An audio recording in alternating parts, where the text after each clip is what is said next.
peace, freedom, justice. I like that. Where's Dell? I didn't know.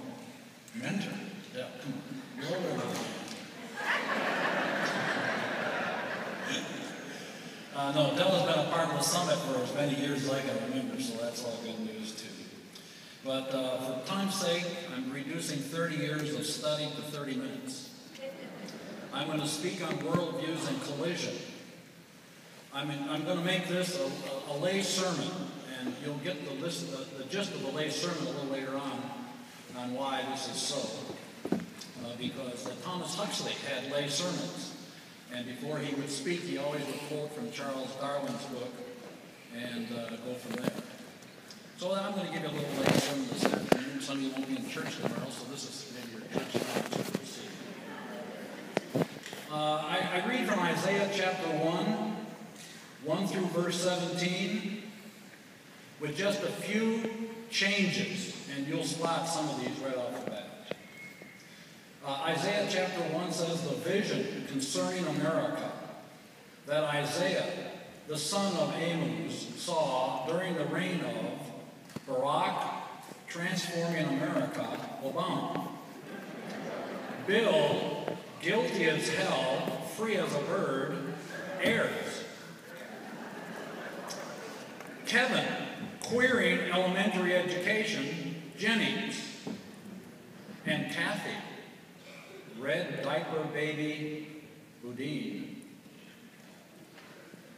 The ox knows its owner. The donkey, its master feeding trough. But America does not know. My people do not understand. O sinful nation, people weighed down with iniquity, brood of evildoers, depraved children. This is all from the book of Isaiah. They have abandoned the Lord. The whole head is hurt. The whole heart is sick. From the sole of the foot even to the head, no spot is uninjured. Welts and festering sores are not cleansed, bandaged, or soothed with oil. If the Lord had not left us a few survivors, we would be like Sodom. We would resemble Gomorrah. Hear the word of the Lord, you rulers of Sodom. Listen to the instruction of our God, you people of Gomorrah. Remove your evil deeds from my sight. Learn to do what is good. Seek justice. Correct the oppressor. Isaiah 1 through 17. And I could have read the rest of the chapter because it has to do with turning your good money into bad. That's another lecture. In 1950, Immanuel Velikovsky wrote Worlds in Collision. And he caused a minor eruption which still continues today. In fact, 5 years later, he followed up with Earth and the People, which caused his opposition further heartburn, especially the Darwinianists and their uniformitarian partners. Worldviews in Collision contains the same potential for the Christian community to understand the lay of the land for the 21st century and not be fooled or seduced by the humanistic, Marxist, Islamic worldviews arrayed against them. Let's begin to dispel some darkness here. Let's understand the lay of our land, and also, not just here, but around the globe. One day, while browsing through a library in Colorado Springs, Julian Huxley came across some essays by Lord Morley, in which he found these words: the next great task of science will be to create a religion for humanity. I underline, a religion for humanity. Huxley was challenged by this vision. He said it fired him up in sharing his convictions that science would of necessity be playing an essential part in framing any religion of the future worthy of the name. Huxley took up Morley's challenge to develop a scientific religion. He called it evolutionary humanism. Huxley was president of the British Humanist Association, and developed his scientific religion at UNESCO, which he headed for 10 years. While at UNESCO, he gave his biological and political game away for all of us to ponder. I want you to hear the quote, and things haven't changed one bit. He said that the unifying, this is Julian Huxley, the unifying of traditions into a single common pool of experience, awareness, and purpose is necessary for the further major progress in human evolution. Accordingly, although political unification in some sort of world government will be required for the definite attainment of this stage of human evolution, unification in the things of the mind is not only necessary, but it can pave the way for other types of unification.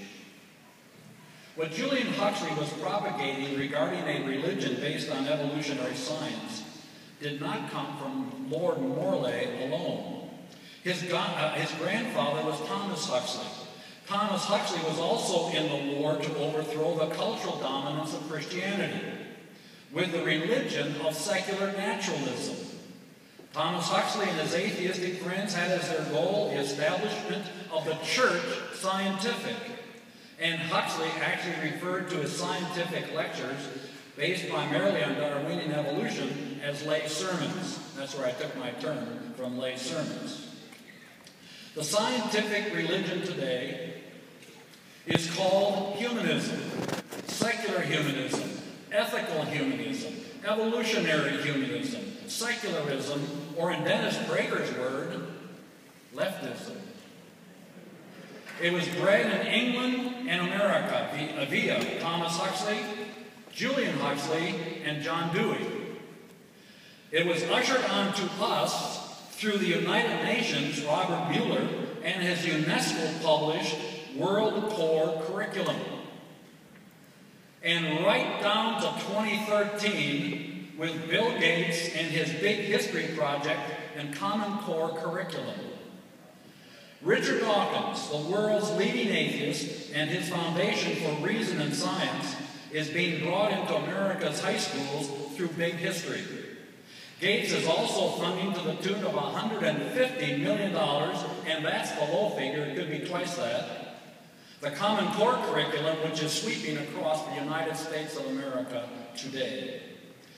His former Microsoft partner, Charles Simonyi, named Richard Dawkins as the Charles Simonyi Professor of Public Understanding of Science at Oxford University. His latest professor is Marcus du Sautoy, another atheist.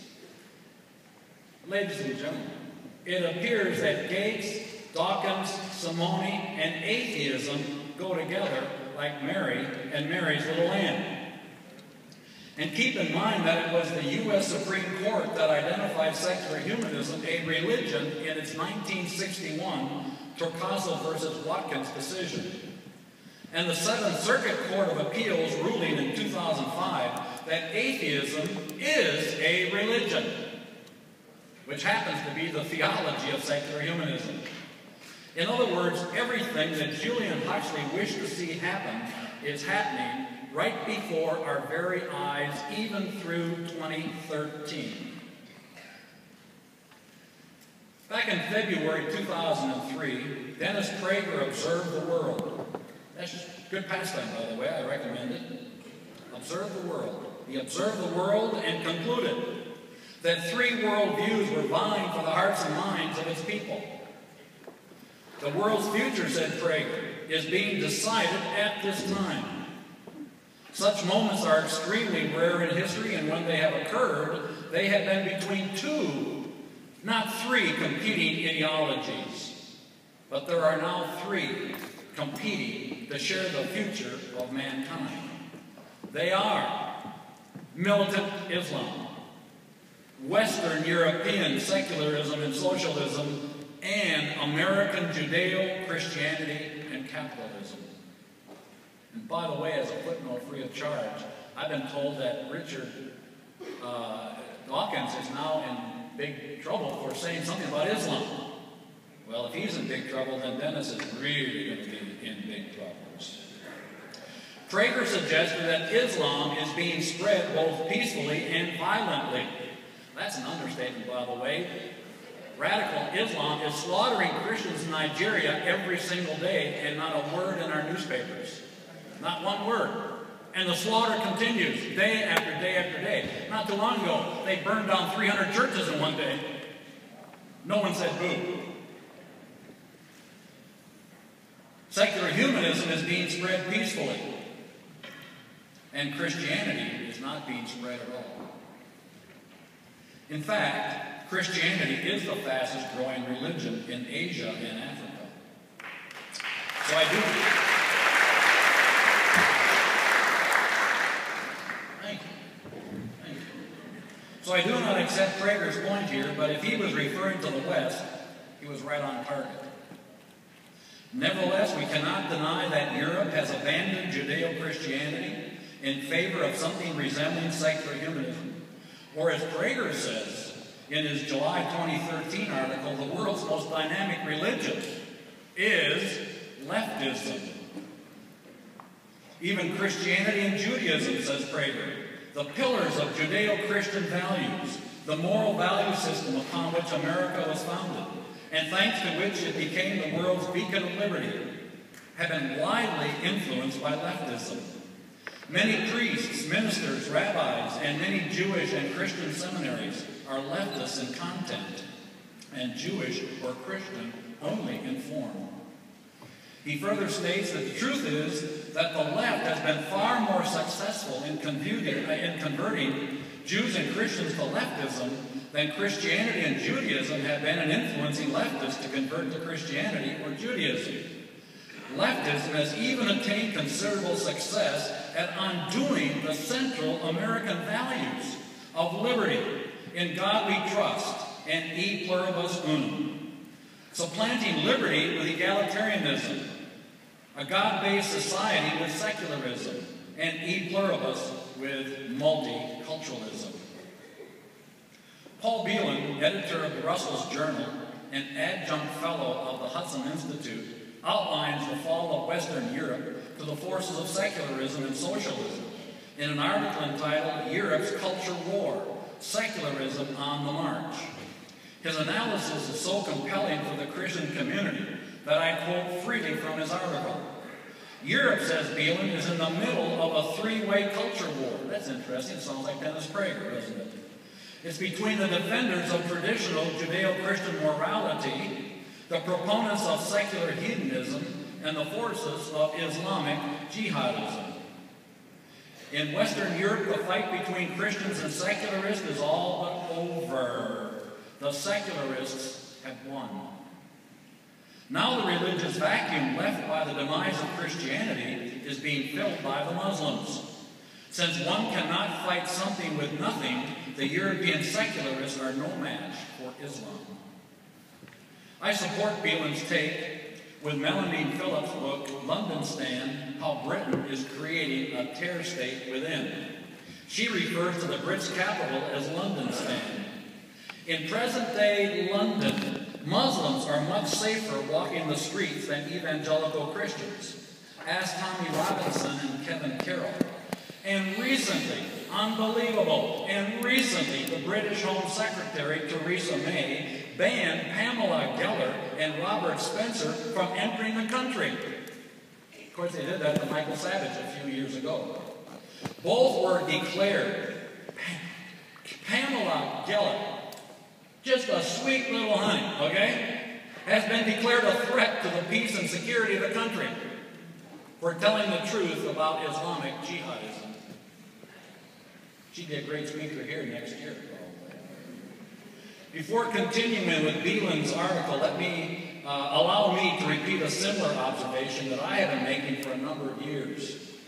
If Christianity succumbs to secular humanism, the Muslims would march into Vienna without a struggle, because secular humanists are not willing to die for their faith in atheism, naturalism, relativism, and Darwinian evolution. Men and women die for their flag, their country, their fellow warriors, and their God, as C.S. Lewis notes in The Abolition of Man, but not for a compilation of unbeliefs that run counter to their very nature. The vast majority of us, I would wager about 96%, still cannot bring ourselves to believe that the universe and life itself are the result of chance and accident, as secular humanists would have us believe. And Michael Denton insists that microbiology since the 1950s is making it crystal clear that the cell could never be the result of natural selection or, more accurately, chance on chance. He says every living cell is a veritable automated factory depending on the functioning of up to 100,000 unique proteins, each of which can be considered to be a basic working component. Hence, Islam will ultimately triumph as secular humanism and the secularists continue to marginalize God, Christ, and Christianity, and especially Christian morality, which physicist Richard Feynman said was one of the very foundation stones of Western civilization. By the way, the other one was, for him, science. Meanwhile, says Beelan, the dark forces of secularism, such as the European Union, are waging war in Central and Eastern Europe, where they target countries such as Poland, Slovakia, and the Baltic states. On April 25, 2007, the European Parliament, the EU's legislature, adopted a resolution condemning homophobia. With 325 votes against the 124 and 150 abstentions, the EP warned Poland that it will face sanctions if it adopts a law barring the promotion of homosexuality in its schools. Churches, too, were reprimanded for fermenting hatred and violence against homosexuals. Poland's Prime Minister, Kaczynski, commented on the resolution. He said, "Nobody is limiting gay rights in Poland. However, if we're talking about not having homosexual propaganda in Polish schools, such propaganda should not be in the schools." By the way, in our schools, it's there from kindergarten on. Cardinal Angelo Scola of Venice retorted that there is no homophobia in the Catholic Church, and it's time that all of this recrimination of Christians in the European Parliament be ended. That is not likely to end. The fight against intolerance, that is adherence. What's considered intolerance is adherence to traditional Christian morality, and that's intensifying. On May the 3rd, 2007, the European Court of Human Rights found Polish President Lech Kaczynski guilty of violating human rights because he banned a gay pride parade in Warsaw in 2005. Last March, the same court ordered Poland to compensate a woman who was denied an abortion. Last year, Poland was denounced by the Council of Europe because it prohibited the distribution in schools of a leaflet about homosexuality. And so it goes. Secular humanists and their Marxist brothers are using sexual preference, sexual orientation, sexual liberation, same-sex marriage as powerful weapons, portraying Christian morality as an intolerant, bigoted, mean, and even an enemy of the human race. Per Scalia, by the way, in his decision, if you were against same-sex marriage, you were an enemy of the human race. And their success can be measured by such remarks as, quote, "I would not worship a God who is homophobic. And that is how deeply I feel about this. I would refuse to go to a homophobic heaven. No, I would say, sorry. I mean, I would much rather go to the other place." End of quote. Do I hear some Iowans out there? Oh, there are quite a few of them. I can see. Well, I won't say that either. These were the words. Anyone know who said that, by the way? Desmond Tutu. That's good for you. These were the words of South African Archbishop Desmond Tutu, speaking to the United Nations Gay Rights Commencement Program. So now we know where he's going.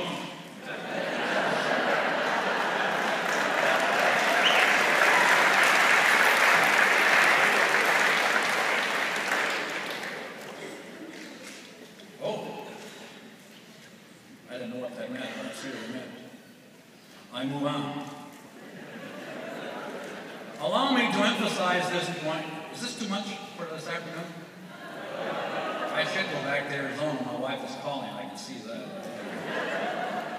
Allow me to emphasize this point by quoting from an article by William Lynn in the Marine Corps Gazette. And let me tell you, when you can get something from the Marine Corps Gazette, you've got something. And an observation on this same point by Malcolm Muggeridge in his great work, The End of Christendom. Bill Lynn writes, in the United States of America, our traditional Western Judeo-Christian culture is collapsing. See, I've spent most of this time on Europe, right, because I didn't want to hurt your feelings.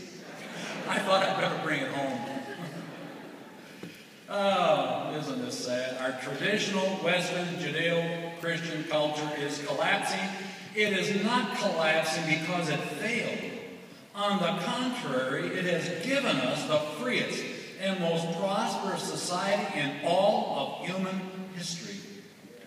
Rather, it is collapsing because we are abandoning it.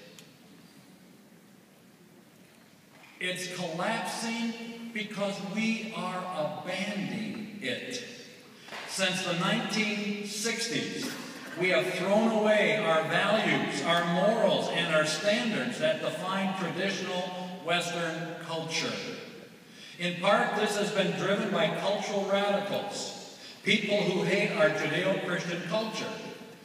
Dominant in the elite, by the way, it's always the elite, not the farmers of Iowa, Illinois, and Wisconsin. And I bring those in because I'm from Wisconsin. But my wife was from Iowa. Yeah. She was a farmer's daughter, trust me, and she's tough as tacks still. And that's why I gotta hurry and get home. Dominant in the elite, especially in the universities, the media, and the entertainment industry, the cultural radicals have successfully pushed an agenda of moral relativism, militant secularism, and sexual and social liberation. That's the Marine Corps Gazette. Now, Muggeridge's take. Previous civilizations have been overthrown from without by the incursion of barbarian hordes. Christendom has dreamed up its own dissolution in the minds of its own intellectual elite. Our barbarians are home products, indoctrinated at the public expense. And that's you Christians too, by the way. You're paying for your own destruction, but that's another lecture. And that's 2 hours long. Indoctrinated at the public expense, urged on by the media, of course they always urge on whatever is wrong for the country, systematically stage by stage, dismantling Christendom, deprecating and depreciating all its values. The whole social structure is now tumbling down. We're dethroning God. We're undermining all its certainties. And all of this, wonderfully enough, is being done in the name of health, wealth, and the happiness of all mankind.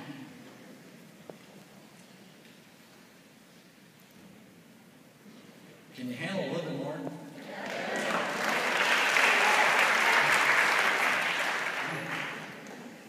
This is tough. Unfortunately, however, some of this subversion has been prompted by the antics of the hierarchy of the Roman Catholic Church throughout Europe and the United States.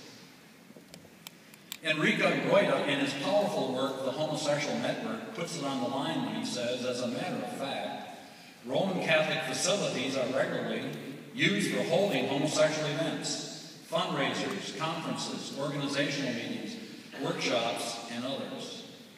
The number of instances is so large it's impossible to edit them all. And everyone thought that Randy Engel, a Roman Catholic too, was off base when he wrote a 1,318-page book on the rite of sodomy in the Roman Catholic Church. Yet here is an article in the Wall Street Journal dated June 13, 2013, page A13, entitled, "The Pope Says the Gay Lobby is at Work in the Vatican." The article says in part that a year before resigning, Pope Benedict XVI ordered 3 cardinals to conduct an internal investigation, and I won't read the rest for time's sake because it's getting away from me in here, but you can read the rest, and if you need it, I'll send it to you. Protestants, unfortunately, are neither immune nor innocent in this matter, since many among their ranks are those denominations that allow and defend the ordination and employment of openly homosexual clergy. Some even permit their bishops to divorce their wives and marry their significant others. How many evangelicals are buying into the same-sex marathon is yet to be determined. But knowing how some evangelical colleges have their own gay and lesbian organizations is a scandal in itself. For example, Biola University has its own Biola Queer Underground group, which should cause some of us heartache.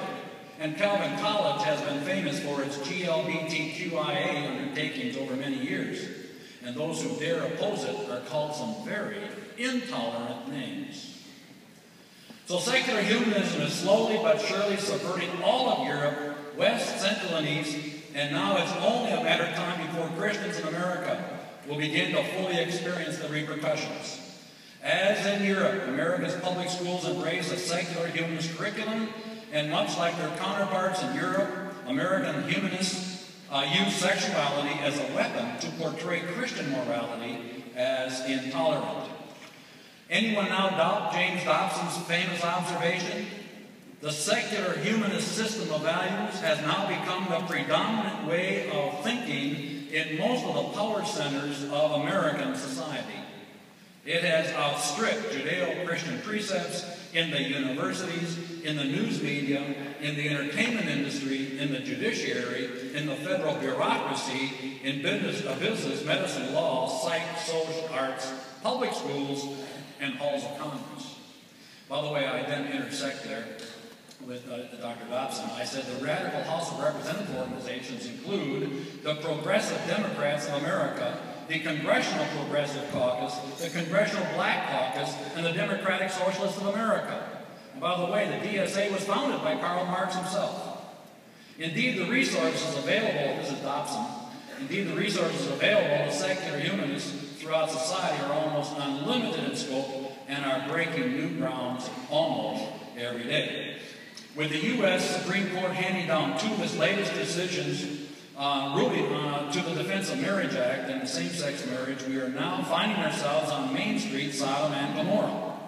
And it was the President of the United States who not only decrees June of each year as Gay, Lesbian, Bisexual, Transgender, Queer Month, but in June 29, 2009, welcomed 300 gay activists to the White House in celebration of homosexuality, including Frank Kameny, who referred to the God of the Bible as a sinful, homophobic bigot. Nevertheless, such blasphemy did not stall the President of the United States from saying, and so we are proud of you, Frank, and we are grateful to you for your leadership. Incidentally, for the record, Kameny's full quote reads as follows: "Your God of Leviticus and the whole Bible is clearly a sinful, homophobic bigot. He should repent of his sinful homophobia. He should atone for that sin. He should seek forgiveness for the pain and suffering which his sinful homophobia has needlessly inflicted upon gay people for the past 4,000 years." In closing my Jerry, the powers that be want me to recommend a positive action or 2 in light of the above conclusions of a collision of worldviews that we are now engaged. This is easier than at first glance and quite simple. A, defend, protect, and deepen your marriage. B, protect your children above everything else. The Christian worldview, which includes creationism, redemption through Jesus Christ, and Christian morality, can be rationally, emotionally, and spiritually defended and must be passed along to our children and the next generation. If we fail here, we fail in everything that is of primary importance in life. And I would be amiss if I didn't encourage everyone here with teenagers to consider a 2-week course of study at Summit Ministries in Manitou Springs, Colorado, or Dayton, Tennessee. I leave you with a bit of wisdom from that 21st century philosopher, Larry the Cable Guy. Larry says, everyone concentrates on the problems we're having in our country lately: illegal immigration, hurricane recovery, alligators attacking people in Florida. Not me. I concentrate on solutions for the problems. It's a win-win situation. A, dig a moat the length of the Mexican border. B, send the dirt to New Orleans to raise the level of the levees.